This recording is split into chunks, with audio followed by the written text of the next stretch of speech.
Hi friends, this is Professor Vinod D'Souza, Associate Professor, Department of Civil Engineering, EAG Institute of Engineering and Technology, Mangalore.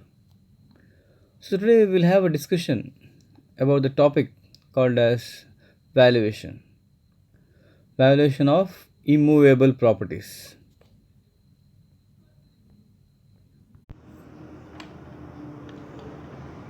Valuation of building or property is a method of calculating the present marketable cost of a building.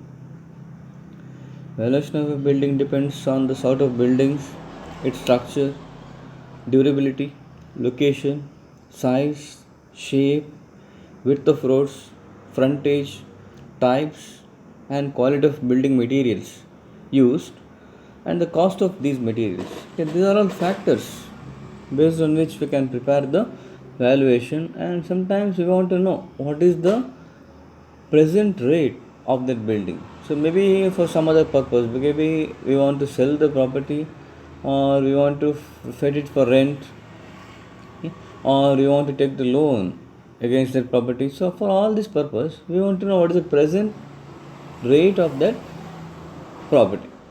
Maybe the property, or maybe the property has purchased a few years back, or maybe that property has come to us from us or parents or ancestors, or maybe the building was constructed 10, 20, 30 years back.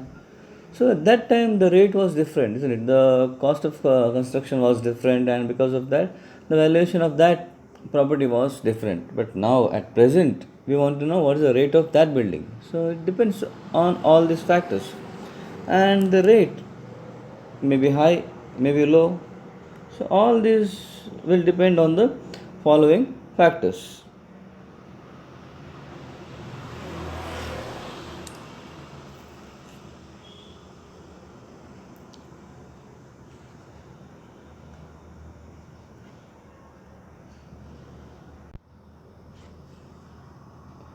So either the building is located with using the good materials or not, if it has proper roads, accessing roads, it is made of quality materials or not. Okay. The situation where the property is situated, where the building is situated, whether it is situated in a proper commercial zone or proper residential zone, or if the building is situated far away from the city. Okay. So all these factors will decide the valuation of that building, and based on all these factors we have to calculate what is the value of that property in the current situation. That is called as valuation.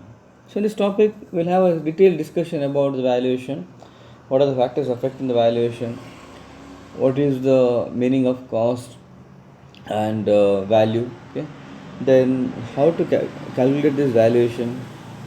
All this we'll discuss in the coming chapter. Valuation. Valuation is a technique of estimation or determining the fair price or value of the property, such as building, factory, other engineering structure of various types, land, etc. So, in this technique, we are calculating the existing value or present value of a structure. It may be a vacant land, or it may be any type of building, maybe residential, commercial, or public buildings. So sometimes we want to know what is the present value of a land or a building. So in order to sell that property or sell that building, or in order to take a loan by mortgaging that property. The building may be constructed a few years back, or the site may be purchased few years back, and at that time there was some other rates were prevailing. But in valuation, we want to know what is the prevailing rate at that time. So that is called as valuations. By valuations, the present value of the property is defined. So we'll come to know what is the value of that property during that time. Okay, and this value, whatever the value we have calculated from valuation, this value will not remain same for the entire life. The value will change. If you consider a property, whatever value was there when it was purchased, so that value may change. The value may rise or value may fall. Normally for properties the value may rise, whereas if you consider the buildings, when the building was new, the rate of that building or value of that building will be high, and as the years passes, the building value of that building may reduce because of depreciation. The present value of the property will be decided by its selling price or income or rent it may fetch. Okay, so either the valuation of that property is decided by the selling price, say what value we want to get from that property, or what is the value the purchaser want to buy it from the seller, okay, or what rent it will be giving if it given for a rent. Okay, based on that we can find out the present value of that property. The value of the property depends on its structure, its life, its maintenance, its location, and bank interest, etc. As I said, if the structure is good in good condition, if the building is in good condition, definitely its value will be high. Whereas if it is not properly maintained, if it is not properly painted or if it is not properly maintained, definitely the value is going to be lesser. Similarly, life of the structure, if it is new or if it is constructed 2 3 4 years back, definitely it is going to fetch a good value, whereas if it is constructed 10 or 20 years back, the value will definitely be reduced because of depreciation and other things. Similarly, location also an important factor while doing the valuation. If the building or if the property is located at the heart of the city where demand of that property will be high, definitely the value of the land or property will be more. Whereas if that property is situated far away from the city, definitely the value of that property will be less. So these are some of the factors based on which the valuation will be done.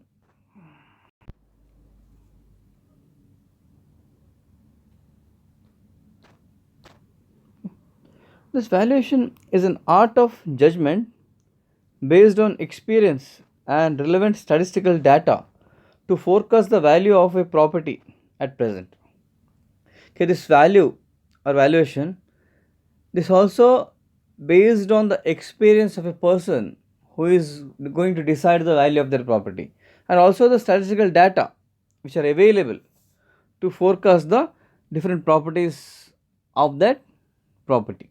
If you have sufficient data, then we can assess the exact value of that property.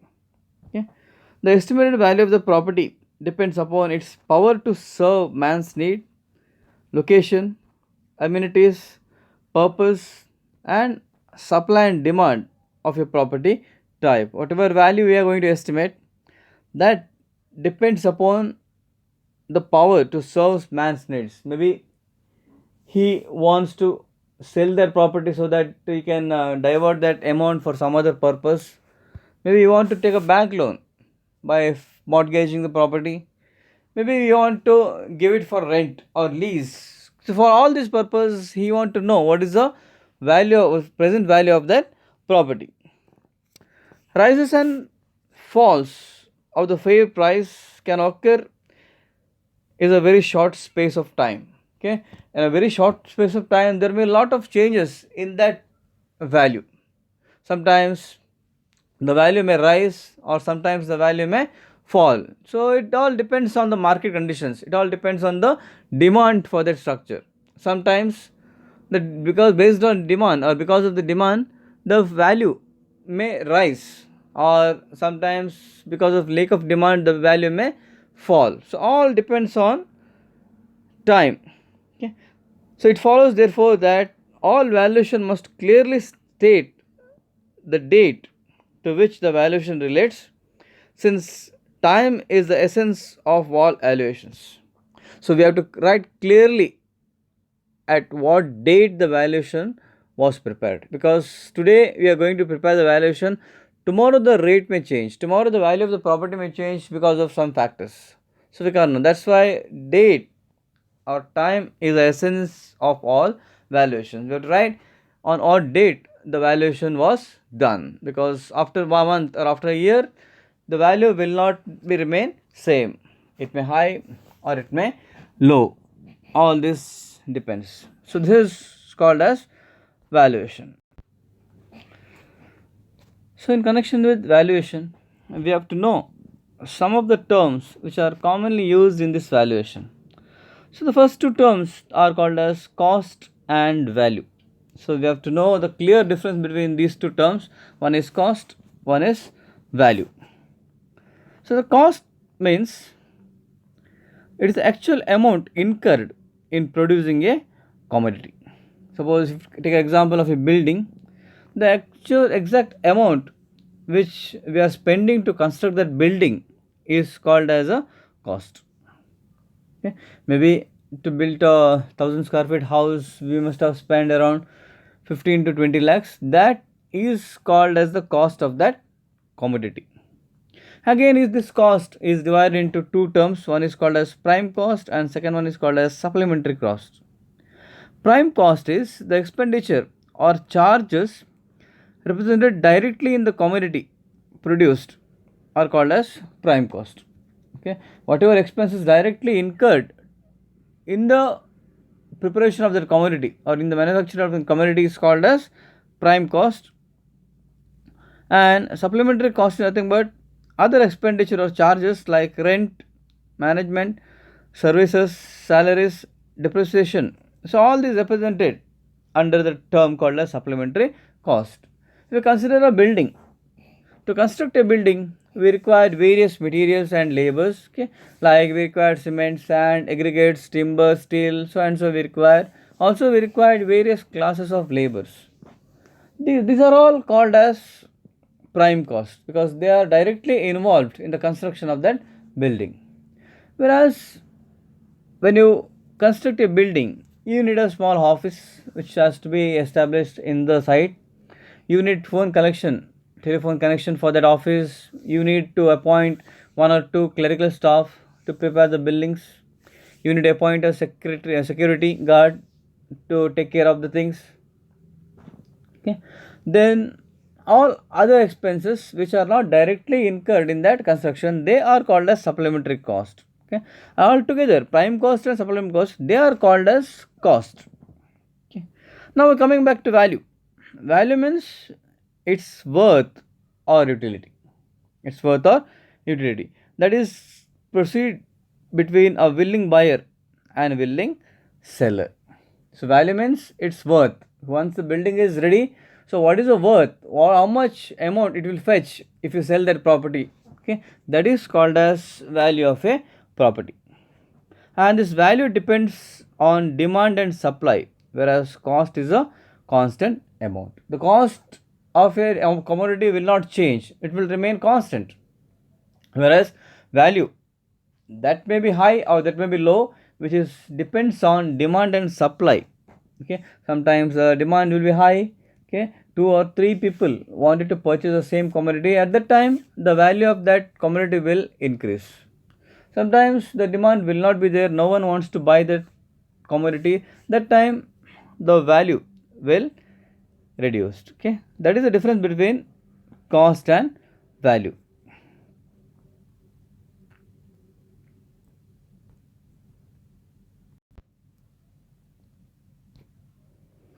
So the value, when you take about the value, so in order to have value for commodity, you should possess the following three essential characteristics. Okay, the value of a commodity, it depends on these three essential characteristics. One is it must possess utility. It must possess utility. The commodity should have some purpose. Okay, that is called as utility. It should be used for something. Second one, it must be scarce. Okay, it must be scarce. So otherwise what will happen? If it is available in plenty, then no one will willing to buy that commodity. That's why it should be scarce. It should be one of the unique. Okay, then only it has got value. And third is it must be marketable or transferable. The people should be ready to buy that. Okay, it should be transferable from one person to another person. Then only the commodity should be having certain values. In the absence of any of the above qualities, the commodity will not have any value. Suppose if it doesn't have any purpose, then no one is going to buy that commodity. Why they'll need the commodity? Simply they cannot keep it, take it and keep it in their houses. So it doesn't have any value. Similarly, if it is available in plenty, if it is available in plenty everywhere the commodity is available, then definitely it doesn't have any values. The demand will be very very less. And transferable, say no one wants to buy that, all are having that commodity, nobody wants to buy that, or nobody want to sell that commodity, then also it doesn't have any value. So if you take an example of rotten mangoes, though they are scarce, but they don't have any value because they don't have any utility. Okay, no one wants to buy the rotten mangoes, they don't have any purpose, so no one can eat those mangoes, that's why they don't have any value. On the other hand, land, if you consider the land has got value because it satisfies all the above essentials. If you see the land has got purpose. Okay, in a land you can construct a building or any other structure, so it has got purpose, utility. So it's scarce, land is scarce, and third is land is transferable or marketable.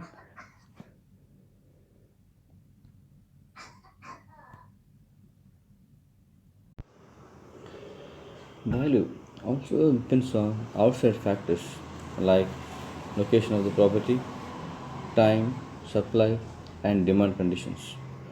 So, based on these factors, the value of a commodity may increase or may decrease. For example, location of property. If the property is located in a prime location, say all wants to buy that property, then definitely the value of that property will increase. At the same time, supply and demand. Say if people more people wants to buy that commodity, then definitely the value of the commodity will increase. So these are the factors which controls the value of the commodity. So when we talk about the valuation, okay, person who is doing the valuation should have a thorough knowledge of the following things. That is, he should know how to do the estimating and costing of a building. He should have a thorough knowledge of this estimation and costing so that he can calculate what is the cost of that building when it was prepared. He should have a thorough knowledge regarding surveying and leveling so that he can find out the cost or valuation of an irregular plots. He should have a knowledge about planning and designing, experience in construction works. Okay, should have a thorough knowledge in the construction works so that you can ascertain what type of materials are adopted in the construction, what are the technology adopted in the construction, so that you can ascertain the proper value of the property. You should know the building bylaws of the local bodies. Okay, the building bylaws which gives us some laws to construct the building regarding setbacks, regarding FER or floor area ratio, FSI, how much road width should be there, how many floors can be constructed on that particular area, how much area can be covered. So all these rules are given by the local bodies, and that is called as building bylaws. And if you have a thorough knowledge of these building bylaws, you can judge whether the building is within the bylaws or not. If it is within the bylaws, he can give a fair value of the property. Otherwise, say if the construction is done by overruling the bylaws, then definitely he cannot give a fair value, because if he gives the value, then tomorrow it will be a problem for him. So he should have a thorough knowledge regarding the building bylaws.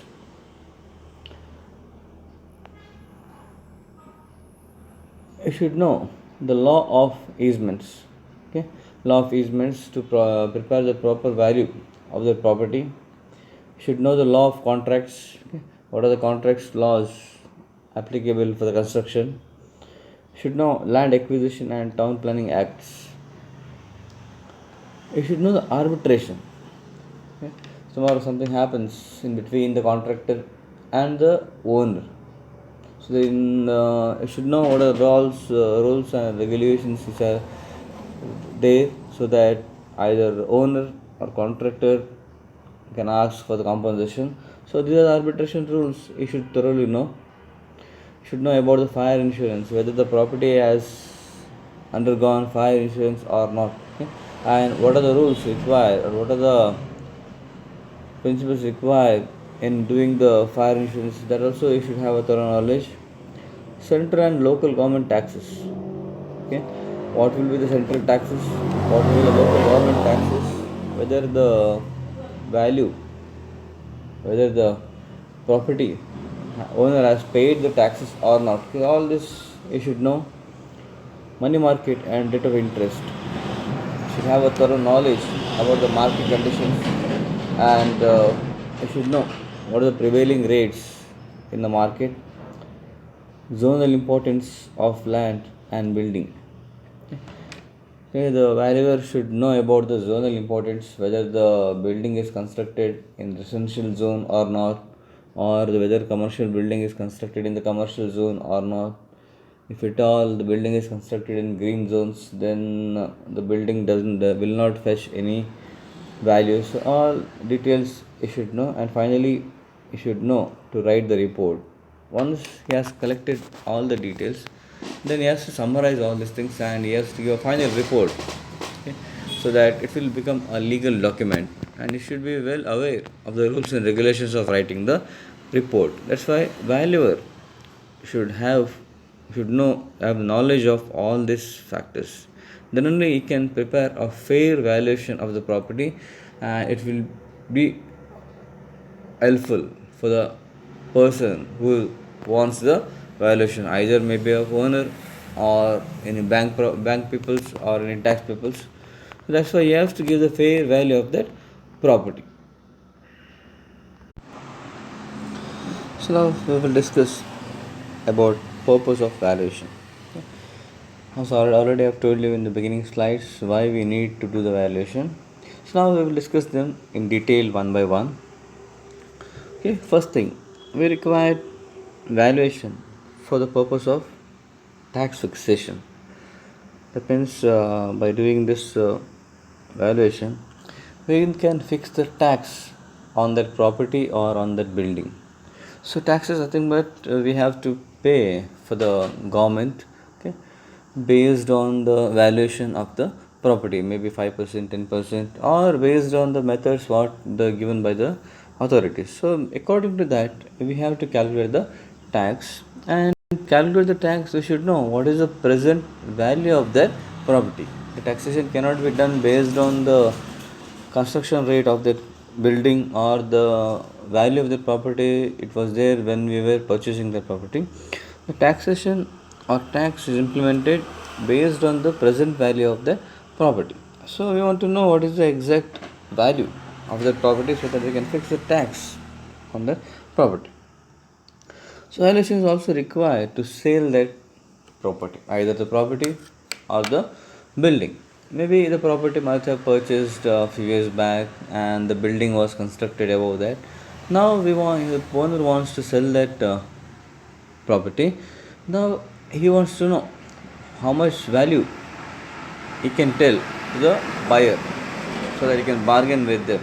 So you should have the thorough knowledge of the prevailing rates in that locality. Simply you cannot tell I want to sell it for so and so amount. That's why you should know what is the exact value of that property, and based on that you can either sell it for more value or you can sell it for less value. That is the purpose of this valuation. To fix the rent fixation. Sometimes the building is given for a rent, and at that time also we should know what is the valuation of that property, and based on that valuation we can fix the rent. Okay. So to find out what will be the insurance premium we have to pay if we are doing insurance against that property or building against fire, theft or other cases, so we should know what will be the premiums we can pay. And these premiums are based on the valuation report, the present value of that property. If the value is high, definitely we have to pay more premium, and if the valuation is less, then we have to pay less premium. Mortgage value. Mortgage is nothing but sometimes we want to take the loan by keeping the property as a mortgage. So at that time, the amount of loan is decided by the amount of valuation of the property. For example, if we want to take a loan of 10 lakhs, then the bank wants to know what is the present value of that property, so that if the buyer, if the owner, if he doesn't repay the loan, then the bank can sell that property and can recover the loan amount. That's why they should know what is the present value of the property, and based on that they will give the loan, maybe 50%, 60, 70, okay, depending on the norms. Compulsory acquisition. Sometimes government has to acquire the property for its improvement purpose. Say, for example, to widen the road, they want more area, and because of that they want to acquire the surrounding lands. If they want to construct a metro, definitely they want to acquire the lands. If they want to construct big industries, so then they are going to acquire the land from the people. So that is called as compulsory acquisition. And when doing the compulsory acquisitions, they have to give the compensation to the owner of their property. So this compensation is based on the present value of their property. So government wants to know what is the market rate, what is the present rate or present value of their property, and based on that they will give the compensation to the owner. Otherwise, owner will be in a loss.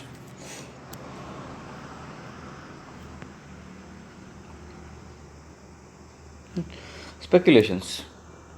These valuations will avoid the speculations which will be running about that property. There will be huge speculations, and based on the huge speculations, the rate may simply will increase. So to avoid that, we have to prepare a fair valuation, and it will help us to reduce the speculations. Betterment charges. This betterment charges will be done against the improvement of the property, and it should be taken by the government. Probate.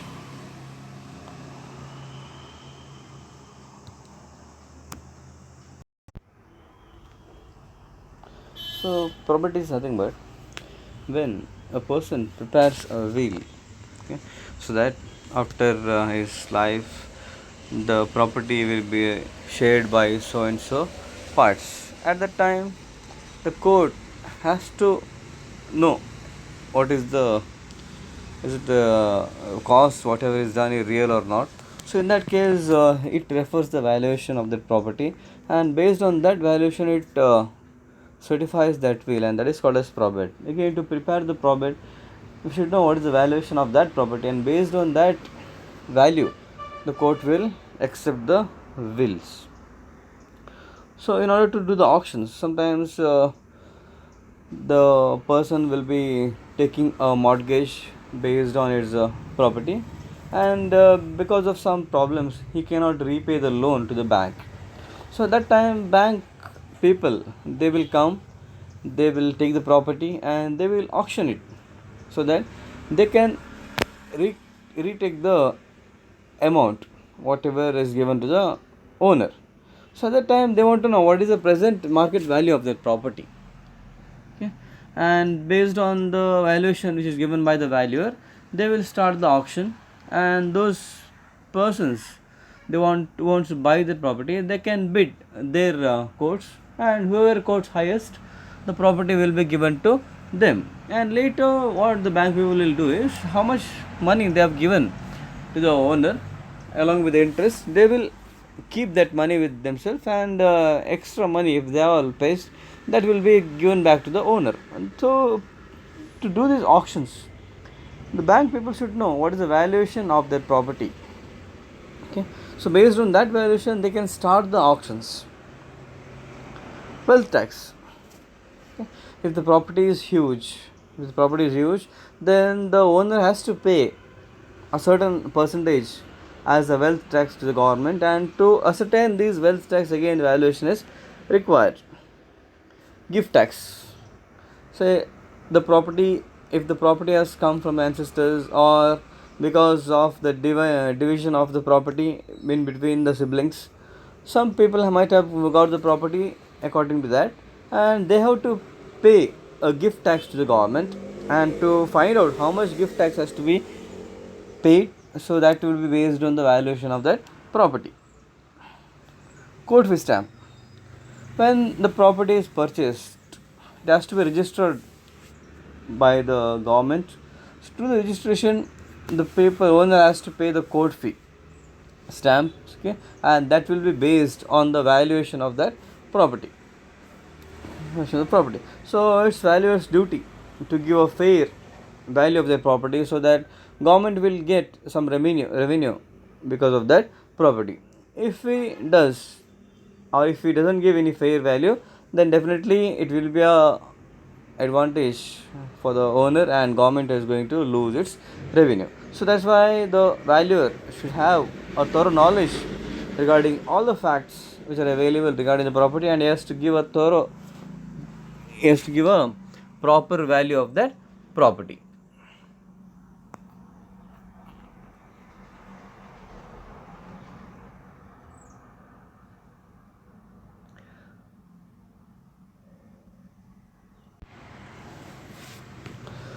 So we'll see what are the principles of valuations, and while doing doing the valuation, we have to keep it in mind these principles, and based on these principles we have to prepare the valuation report. And they are: cost depends on supply and demand of the property. Okay. Always you should know that the cost or value of the property, it depends on supply and demand of that property. Okay. Demand, if the demand is more, definitely it is going to fetch a very good value. Otherwise, the demand is not there, no one wants to buy the property, then forcefully we have to give it to someone, and definitely the value of the property is going to be less. Again, supply, if the owner, if he is willing to buy, if willing to sell the property, definitely the value will be more. So otherwise, if he doesn't, value will be less. If he doesn't want to sell the property, by force someone wants to take the property, then it will be, the cost will be high. So that is, the cost depends upon supply and demand of that property. Cost depends upon its design, specification of the materials, and its location. Okay, if the design is good, if the building has its aesthetic looks, if it is constructed in a very well manner, then definitely it is going to fetch a very good value. Specifications of the materials used. Okay, if all the materials used are of standard quality, okay, then definitely the value will be high. And its location, so location plays a very important role in the valuation. If the building or if the property is situated in the heart of the city, definitely people wants to buy that. Okay, there will be a lot of demand for the property, and hence its value will be high. At the same time, if the property is located at some faraway places where there won't be any proper access to the property, the width of the road will be narrow, there is no provisions to improve the width. So because of all these factors, the value is going to be reduced. That's why we have to see at which place the property is located. Sometimes it may be residential zone, sometimes it may be commercial zones, and so and so.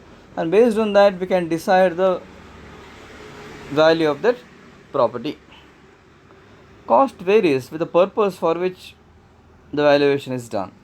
Okay, this is one of the principles we have to follow, and we have to see for what purpose the valuations will be done. Okay, is it to sell the property? Is it for the auction purpose? Is it to fix the taxes? Is it to pay the court fee, rent? Okay, There will be different purposes which already we have discussed, and based on that the valuations will be done. So the valuer should know why he is preparing this valuations, so that he can decide what value the property is going to fetch for the required purpose. So in valuation, a vendor must be willing to sell and purchaser willing to purchase. Okay. So this is also important. Okay, when we're doing the valuation, a vendor, he should be willing to sell. Okay, then only we can prepare, we will get a good value. Otherwise forcefully we can't do anything. Similarly, the purchaser wants to purchase the property. Present and future use of the property should be given due weightage in the valuation. What is the present use of the property and what will be the future use of the property, that we have to see. Say a land which is situated at some places, and if it is vacant, then present use will be vacant. But if the land is situated in a commercial zone, definitely in future someone can build a commercial building and he can get a rent or he can get good earnings from that property. So that we have to keep it in mind, and based on that we have to prepare the valuations. Cost analysis must be based on statistical data, as it may sometimes require evidence in the court. Okay, some arbitration occurs, some confusion occurs in later, then we have to produce the proper statistical data why we have arrived on that particular rate. Okay, otherwise simply if you give the rate, then tomorrow it will be a valuer has to answer. Okay, that's why he has to give the proper statistical data how he has arrived on a following rate. So these principles has to be kept in mind while preparing the valuations. So the factors which affects the value of the property is again the supply and demand. Already we have discussed this point. Okay, many times we have discussed. Again, whatever the value we are going to fix, again it's based on the supply and demand. If the demand is more or if the demand is less, supply is more, okay, supply is less. So all these factors will decide the value of that property. Location, okay, where it is located, that also changes the value of that property. The same site which is located near the road and away from the road, okay, it will have variation in the proper values. The property which is situated adjacent to the road will fetch always a high value than the property which is situated 100 or 200 meters away from the road. Okay, because the property which is situated near the road, which is having a commercial value as well as residential value, whereas the property situated 200 meters away from the road is having only the residential values. That's how the location matters the valuation. Features, okay, what are the features that site will contain or the building will contain, whether the site which is situated near to the marketplaces, near to the hospitals, near to the school, okay, near to the commercial centers, definitely the value is going to fetch a very high rate. Whereas other features, like if the property, if the plot is situated far away from all these places, which is going to fetch a low values. Conditions, the conditions of that building, okay, if the building is maintained in well conditions, if it is painted well, all the materials are of good quality, okay, all the switches, all the doors, windows are of good quality, then definitely the building is going to fetch a very good value. At the same time, if it is not maintained well, all the doors and windows are deteriorating, paints are not properly maintained, so at that time definitely it will affect the valuation of that building. Improvements, okay, what improvements are going to take place after few years, and also we have to keep it in mind. There may be a proposal of bus stand, or there may be a proposal of commercial building very adjacent to the site, then definitely it will affect the value of that building. Age, okay, and age of that building if this very recently constructed building, say about 4 or 5 years old, then there won't be much changes in the value.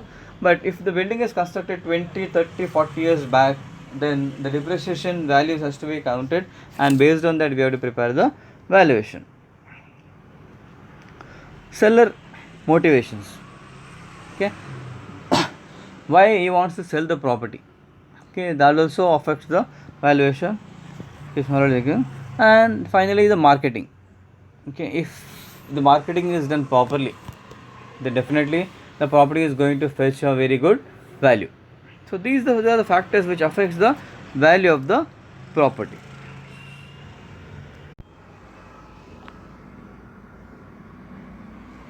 So now we will discuss about the terms which are required to do the valuation. So let us start with gross and net income. So the gross income is nothing but is a total income of receipts from all sources without deducting the outgoings. So that is called as gross income. So it will be the total income or receipts from all the sources without deducting any outgoings. Okay, without deducting anything, whatever income comes, that is called as gross income. So net income is nothing but net income is the gross income less outgoings. Okay. So remember that income will be the gross income minus the outgoings. Now what are these outgoings? So that we will see. So outgoings are nothing but these are the expenses which are to be incurred in connection with the property so as to maintain the revenue from it. Okay, whatever amount is required to maintain the property in its proper position or proper way so that it can fetch us the revenue. So these are the things called as outgoings. And if we deduct these outgoings from the gross income, then only it will be a net income from that property.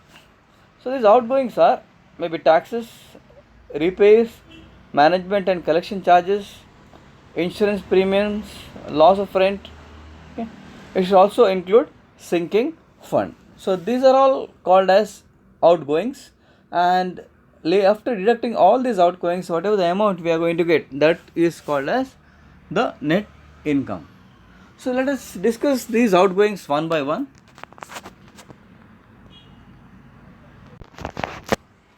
So the taxes. Okay. These include municipal taxes. Okay. When we have a property or when you have a building, then we have to pay these taxes to the municipality every year, and they'll be having their own procedures. Okay, how they can calculate the amount of taxes which has to be paid by the owner, and this amount has to be paid by the owner to the municipality every year. The rates that are payable for occupier's share and for owner's share of taxes are calculated on the basis of annual rent value of a property after deducting the amount of repairs. Okay. These to calculate these taxes, what is the occupier share or what is the owner share? There is a method called as annual rent value, and based on it we can calculate the taxes. If it is occupier, then how much tax he has to pay, or if he is a owner, then how much tax he has to pay to the government. So this amount should be the deduction after deducting the amount for repairs. Okay, some amount can be kept to repair that building. So usually 10% of that amount can be kept for the repair of that building. So after deducting this, we can calculate the tax, and that much tax has to be paid by the owner to the government. The amount of tax to be deducted will vary from place to place in accordance with the laws in force and at that particular municipality. Okay, these will not be same throughout the state or throughout the country. It will depend on that municipality. Okay, either the owner will be going to pay 5%, 10%. All this they have done a method, and based on that method we have to calculate the tax. Okay. Repairs. It is nothing but an amount is provided for annual repairs of the building to keep the building in good sound condition. Although actual repairs are taken in hand periodically, say 3 to 5 years intervals. Okay, that is called as repairs. Some amount will be kept aside for the maintenance of that building, so that that building will be kept in good conditions, so that it will fetches the good revenue. So those amounts are called as repairs. So usually these repairs will be done for every 2 or 3 years, but in average cases 10% of the gross rent is provided for valuation purpose. We are keeping 10% of the valued amount as the repairs. So these repairs will be done either for painting. Okay, we have to paint the buildings every 2 or 3 years. We have to do the repairs of doors and windows. We have to do the repairs of some electrical fittings. Okay. Some, if there is flooring, we have to do some repairs for the flooring, toilets, taps. For all this purpose, 10% of the gross rent is kept for that purpose, and that is called as the amount kept for repairs. Next, outgoing is called as insurance. Okay. The amount of actual insurance premium is considered as an outgoing expenses. If the property has insured against fire, theft or any other calamities, then we need to pay the premiums either monthly or yearly, and that will be considered as an outgoing expenses. The property may not be insured at all, but this does not mean that no deduction should be made for insurance premium. Normally, sometimes the owner will not do any insurance against the property, but while doing the valuation, we have to consider this premium amount, and then we have to do the valuation. Okay, because market value is required to be ascertained from the viewpoint of the prudent purchaser, who will always insure his building against fire. If it is properly insured against fire, definitely that property is going to fetch a very good high value. If the owner has failed to take this precaution, a valuer should do so, otherwise an incorrect figure will be found. Okay. Maybe the owner might have not done the valuation, not done the insurance against fire, but valuer who is doing the valuation, he should be aware of this fact, and he has to consider this premium in the valuation, and then only he can calculate what will be the net outcome of that property. Insurance premium depends on the condition of the building, the nature of occupancy of that building, the adequacy of water supply, the pressure of water main, and facilities for fire lighting, etc. Okay, so all these factors, it will affect the insurance premium. Okay, what is the nature of occupancy of that building, whether it is commercial, whether it is residential, or whether it is used for some other purpose. Okay, what is the adequacy of water supply, whether the water is available throughout the day or for particular hours of the day. Okay, what is the pressure on the water main. Okay, what are the facilities provided for firefighting. So based on these factors, the premium will vary. Okay, and the valuer should be aware of all these factors, and he has to give a fair value of this premium, and that will be considered as outgoing.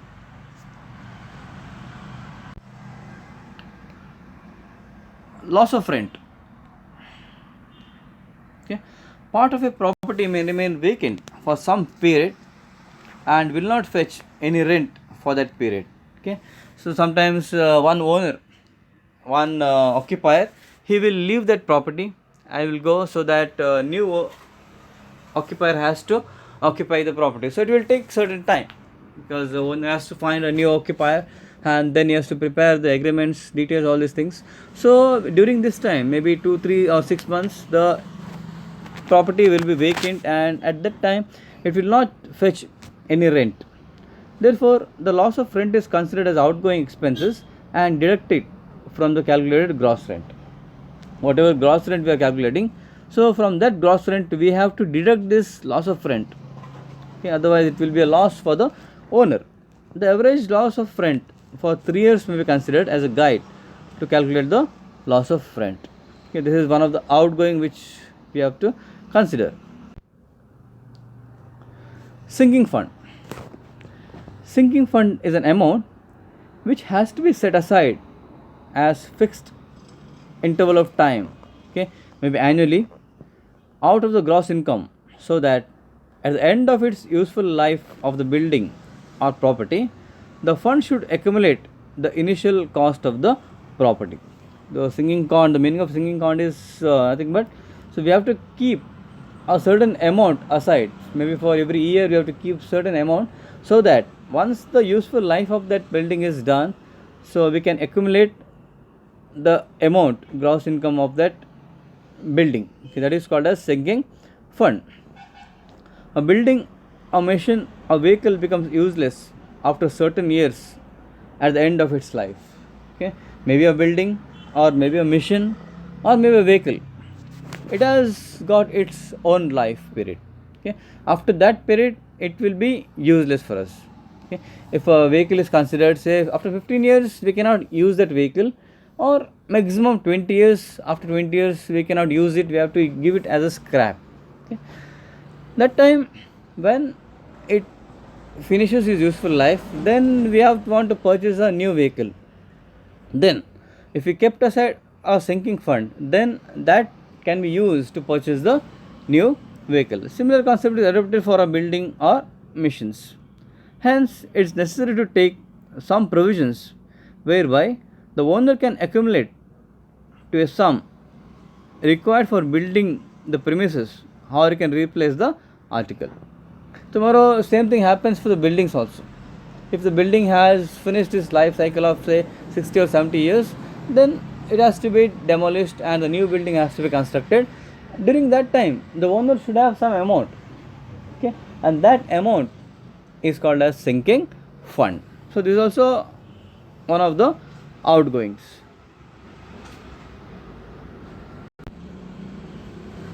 So there are various methods available to calculate the sinking fund. So in the coming classes we will see how to calculate this sinking fund for a building. Scrap value. Scrap value is the value of dismantled material of a built up property at the end of its utility period and absolutely useless except for sale as a scrap. When it applies to an old building which has outlived its useful span of life, a certain amount can get by selling the old materials like bricks, steel, wooden ankles, etc., less cost of demolishing the building, okay. Say a building has its useful life, so we want to demolish the building and we want to construct a new building. Then when we are demolishing the building, whatever products we can recycle, those can be sold. Say for example steel or bricks or stones, or if any wooden doors, wooden windows are there, if any aluminum is there, so all this can be sell as a scrap, and the amount which is incurred, that is called as scrap value of the building. So from this scrap value we have to deduct the amount of demolishing the building, so remaining is considered as a scrap value. The scrap value of a building is usually considered as 10% of the cost of construction. As an estimate, we can take it as 10% of the cost of construction. The scrap value is also known as junk value, or it is also called as demolition value. On some occasions, scrap value may be zero or even negative if the cost of dismantling or removal becomes equal or more than the scrap value. Sometimes the building is constructed in such a manner that to demolish that building we have to incur a lot of cost, and later while selling the scrap we won't get that much amount. That time the scrap value will be zero or it will go negative. There are chances, okay. So based on these conditions we have to keep aside the scrap value. So I will end up this class. So remaining things we will discuss in the coming classes. Thank you.